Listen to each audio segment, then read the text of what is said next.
So the agenda today is why should you use social media, your professional versus personal, what social media sites that I use with my students that I find that work, and then some examples of how I use them. So I believe that social media keeps me learning and sharing with other professionals, and I want my students to see that. I want them to know that social media is for pleasure, but is a means of really meeting other professionals that have the same passions as we all have. I call those people my tribe, and my tribe are the other early childhood professionals that I seek out to work with. They are the ones that share resources and knowledge, even their experiences and topics that are current to what's happening in the world of education. So even if you're not in early childhood or some sort of education, you are teaching the future right now. So you have to do what is best for you, whether you be in history or the arts or business. How can you take these ideas and make them work for you in your course room? All right, so when I say that you must keep your personal and professional pages separate, it means just that. So my professional pages are all about the topics I want to share with my students. On your professional page, you would share information, news, hot topics out in the world about your topic that you're teaching, resources that are relevant to what you're teaching, and what's interesting to your profession and the students that you teach. Your personal page would be more for your friends and your family. So those do need to be kept separate, especially if you're using them for professional reasons. So we are going to get into the professional social media sites that I use with my students and inside my classroom. The first one is my website. This is probably the most time-consuming one for me to set up, but it is such a great resource for my students. And it's also a wonderful way to keep me organized. So I chose Weebly because its services are free. It's fairly easy to set up and organize. And I usually add content to it weekly or monthly, depending on what I'm adding to my pages. This is where I house all of my teaching resources from when I was teaching so that I can simply provide my students in my classes here at Ashford a link to ideas. So for example, a link might be to tips and tricks on classroom management, tips and tricks on arts and crafts for the holidays, cooking ideas for the classroom. And then I also house on here presentations and articles that I have written and where I have presented so that my students can also see those. I have 29 main pages on my website, and then it breaks down into subpages. So you can see over here, I've listed things that I actually have so that my students can have a link to literacy activities, to websites that they can use in their classroom or with their families. So I will tell you, my website is probably my favorite thing that I use with my students, and it really keeps me organized. Then I have my blog. So my blog is actually a page on my website. This can also be a separate page for a link for you if you don't want to have a website, but for me, it's easier to have everything in one place so that I can just link it all for my students. So I might, for example, blog on topics that are happening in education. I might write about discussions that are in the discussion forum, the topics, any research for assignments that we talk about in class, or things that I used to do when I was teaching. I've noticed that my students love to hear about my experiences. So if you do go to my blog, you will see I try to blog once a month, but it doesn't always happen because I also write articles that are attached to my website. So I am writing, but just not always on the blog. You can update your blog as much as you want, and you can write about whatever you want. And I actually ask for guest bloggers. So I have other people that blog on my early childhood blog site also. Again, you can have this on your website attached, or you can have just a separate page. It's totally up to you and what works for you. So there are 500 million users on LinkedIn. So my example of why and how I use LinkedIn is that I want to be a role model for my students on how to join professional networks. I want them to see that I am out there engaging and collaborating with other professionals. Okay, so LinkedIn may be one, if you don't have a LinkedIn, one that you want to start today, or one that you encourage your students to start. It's like an online resume for my students, and so they can see me out there in a professional space, and then it encourages them to set up a page. And I've had so many students tell me that they started a page in my class. It helps them connect with other professionals. They can read articles that I've written. They learn how to look for different positions that they may need someday. So an early childhood teacher or a director. It has all types of things for them. So LinkedIn's one of my favorite things to make sure that I share with my students. My next one is Twitter. Twitter has 330 million users currently. It's one of the fastest news sources. It's a way for students to learn to start stating their own opinions in a professional manner. They can tweet others' responses. They can tweet their own response. And again, to connect with other professionals. They can find resources. They can ask questions of professionals. They can join Twitter groups. And honestly, it's just about connecting with others who have the same passions that you have. So an example of how I use Twitter in my classroom is I try to find resources that other people tweet or ideas that they've tweeted, and I retweet them, and then I tell them that I have some really great information on my Twitter account about this discussion. I have a good resource, or this assignment topic. So anything that's related to your course. So mine is all about child development, as you can see in the title, and all about early childhood. So I share a lot of what's going on at Ashford. I share a lot of what's going on in the early childhood world on Twitter, because again, it is the fastest form of news currently out there. My early childhood YouTube channel is another one that I'm super excited to tell you about, because this is where I house my teaching videos. So for example, I will do a professional development and add it to my YouTube channel, and then my students can come and watch it. And it can be hands-on activities. It can be time management. It can be classroom management. You can add your lectures to your YouTube channel. You can talk about different concepts and show that you're a real person by showing your face and explaining the concepts or ideas that you're doing on a discussion or an assignment. And you can share relevant literature or books, research on topics that you're teaching. You can share out the links to your students, so that if you put on a video, you can share that link right in a discussion and just say, hey, I talked about this on my YouTube channel. Here's some more information about it. Here's some research that I have found. So your YouTube channel is just a very interactive way to get your students involved outside the classroom. Instagram. There are 1 billion Instagram users today. So for example, Instagram's kind of like Pinterest. So on my early childhood Instagram, I share educational quotes, educational research, pictures of things that they can do with their students in their classroom, pictures of me teaching. And I actually, if you get on there, you'll see from graduation a few weeks ago, I have shared pictures of my students that I had in class on my Pinterest or on my Instagram page, and then I can tag them and they get super excited about that. It really allows students to see projects that I used to do in my own classroom. I can also feature other people on my Instagram page and show what they're doing in their classrooms.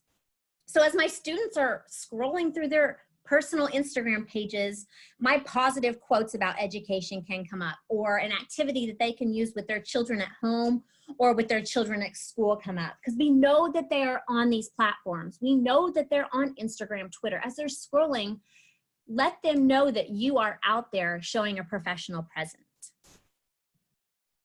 So on Pinterest, there are currently 250 million users. This is my most followed page by my students. It visually shares my ideas. So you make pin boards and you pin all of your ideas to your board so it keeps you organized. So you can tell your students, I have a board all about child development. If you will go to my Pinterest page, there are going to be tons of resources there for you. You can share videos about your teaching, about topics that you're teaching. You can collaborate with others. So my boards for my students are broken down into topics that will help them, such as classroom management, advocating for young children, vocabulary, all about child development, all about babies and their development, sight words, letter activities. I have over 60 boards. So students can go to these boards and find ideas for their discussions, for their assignments that they can use in their classrooms right then. So my Pinterest is probably my favorite page and my students' favorite page to follow also. So my Facebook, I love Facebook. I think that it's one that a lot of people use. Facebook currently has 2.38 billion users.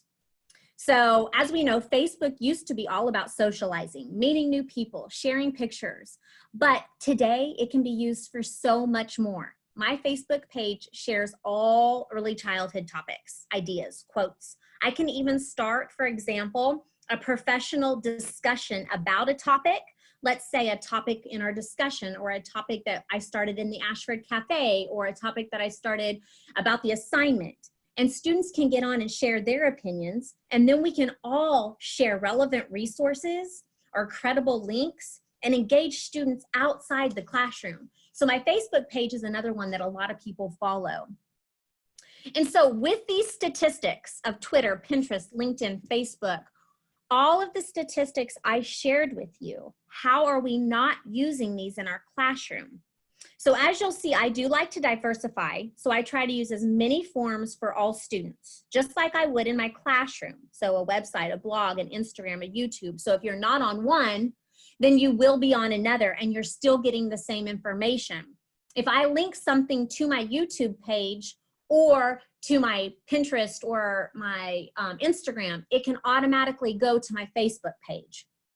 I'm gonna come on here for just a second, because today they have to where you can log into one and also share it on your other pages. So it makes it really easy to toggle back and forth so that you're sharing the same information across all of your social media sites. So all of your students are getting the same things. They just might not be on the same page like Facebook or YouTube. They may have two separate pages, but you can still share the link out. And there's a lot of times that you can do a live Facebook or a live YouTube. And those are ways that you can come together and your students can see that you're on. You can do a live Instagram and they can jump on with you, and you can actually have a face-to-face conversation with them about a topic that you're doing. So they can see you're live, and then you might talk about child development and something that's happening in the world of education that day. So it's really, really important that you think about how you can diversify these and use them for your benefit and for your students. It's pretty exciting, actually. All right, I'm going to go to the next page. So I want to share these with you because Dr. Stephanie Hield and I have worked really hard to get some social media sites going for the early childhood team. So on the left, you're going to see our early childhood virtual community. Anyone is allowed to get on here. It shares all about our early childhood conference that we have every year. And Dr. Hield is starting an article section where students and faculty can bring research to the table and share with others. It is going to be such a neat forum. It's going to be a place where we can share articles and we can blog and we can write for each other and share the knowledge that we have, because we are all learners, even our students. Our students are learners, we're co-learners, we're mentors. So I just want you to know, in case you want to write an article for us, that is something we are starting in 2020. Our YouTube channel, since September, we have had 1,462 views on our different projects that we've put on there. They're all from our early childhood conference. So that is so exciting to know that even if students aren't there physically, that they can get on and watch what we are sharing. So I do think that they are important to share with our students, and that our students are actually coming back and watching these things, and that it's important to them. All right, these are just, when I was going through my messages really quick, these are just several that I found. I have had so many positive messages about social media that I use in my classroom, and these are just a couple that I wanted to put up here. But I've had students say, I have been so nervous to start one of these, but I am going to go start it and use it with my families. Or I am starting this and I'm going to see how it goes. So I'm so excited that students are starting to think about different things. And you know, since I've started using this in my classroom, I've even started thinking about doing a podcast and having students and faculty come on and talk about the important topics about early childhood education. So a podcast is another one that you could start with your students and interview people, and then get it on Apple and have your students listen to it, have it all over the world for people. All right, so now We know that technology and social media is ever changing and evolving. So what I like to think about is my students and the platforms that they probably use. And then I like to think about what platforms am I using? So if I'm using it, maybe my students are using it too. So we have our traditional ways of teaching and reaching students through the classroom, through the Ashford Cafe, through emails, text messages, calls. But after listening to these things today, what social media aspect or network can you use to make your students want to join in? How is this going to be relevant to what you're teaching out in the field? Because mine's going to look completely different than the next person's, because mine's all about child development and early childhood. How can you use this for your profession? How can you teach your students to get out there professionally and to find their tribe? So I would like to take any questions, comments. Maybe you're already doing really cool social media things out there. I want to know all about them. I'm also going to share my email next, just so if you want to collaborate on something, I'm there to help you. If you need to figure out how to link your social media accounts, I will help you in any way that I can, because it's going to benefit your students and you're going to see that they really enjoy it.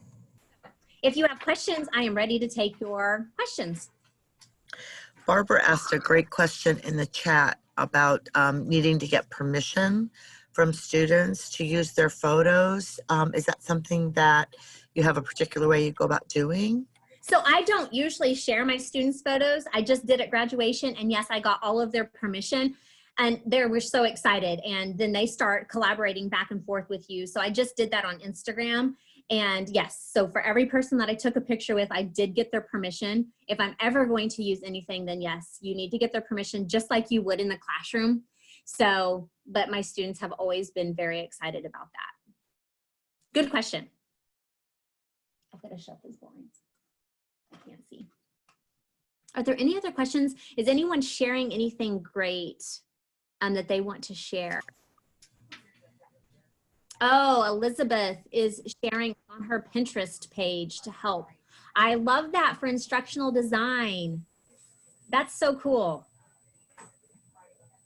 Okay, I'm just looking through here really quick because I don't want to miss anybody. I feel like I have to run home and do a YouTube channel like. Yes, my YouTube, I love my YouTube. Thank you for sharing that. I think that modeling for your students, we talked about this in the keynote. We've talked about this so many times in education. You have to model what you want from your students. So we have to model how to be professionals. Even if we think we're doing it, maybe we're not doing it good enough. And getting out there and doing these different sites and showing that we're lifelong learners is so important. Okay, I'm still looking. Sally, did you see anything that I don't want to? I don't see any additional questions. I think you've given us so much good stuff to digest. And everybody, this is being recorded. So if you want to go back after we get everything loaded to the cloud. Barbara says she's behind on the times. As a baby boomer, I am feeling very much. So Barbara, let me tell you, I have a brother who is almost 24 years old, and I am constantly asking him, is there anything new that I need? Because he's the age of our students, and I want to know if he's found anything new that I need to start adding to. So, you know, he told me about Snapchat. I just couldn't figure out how to work Snapchat in to make it relevant to my students. So yes, he's always telling me new things I could be adding to. So I think it's important that you ask. There we go. Now Assuming your older brother. Oh, he's much younger than me. But they know what's out there. Ask your students. You could even take a poll from them. Is there anything that I need to be adding? They want you to be out there. I know my when my husband was taking American Sign Language class, the class set up a Marco Polo group. I don't know if you're familiar with Marco Polo, and they could send little, and for that it was wonderful because they could sign to each other, and it's like texting but with little videos, and that is so cool. And I will tell you, I have a lot more social media that I share. I've got it on my website. And there's links out to everything that's out there. These are just the ones that I found most effective for my students. These aren't the only ones that there are. So whatever your profession is and however you want to take that direction, there's Flipgrid. It's really cool too for your students. There's so many things out there. So these work for early childhood and child development, but they might not work for business. They might not work for another, I